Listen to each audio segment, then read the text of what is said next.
2 part में श्लोक है ना, पहला पार्ट आपने पढ़ा, दूसरा पार्ट क्या कह रहा है कि जो जान रहा है और नहीं जान रहा है, लेकिन हर व्यक्ति हर रूप में मुझे ही भज रहा है, वो और कुछ कर ही नहीं रहा है।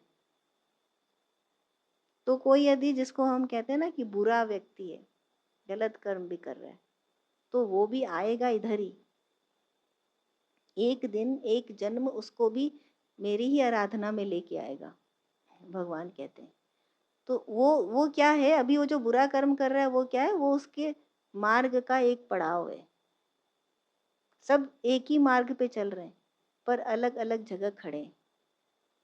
तो कोई यहाँ खड़ा है, कोई वहाँ खड़ा है, भज सब मुझे ही रहे, लेकिन जो मुझे जुए के रूप में भज रहा है उसको मैं जुए के रूप में मिल रहा हूँ।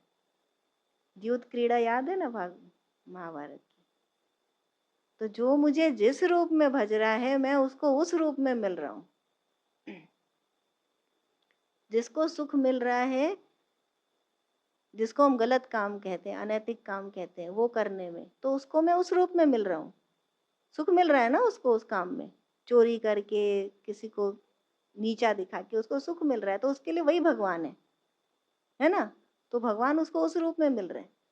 लेकिन एक दिन वहां से बढ़ता बढ़ता वो मेरी प्राप्ति के सत्य कर्म के दिशा पे आएगा, उस जगह पहुंचेगा।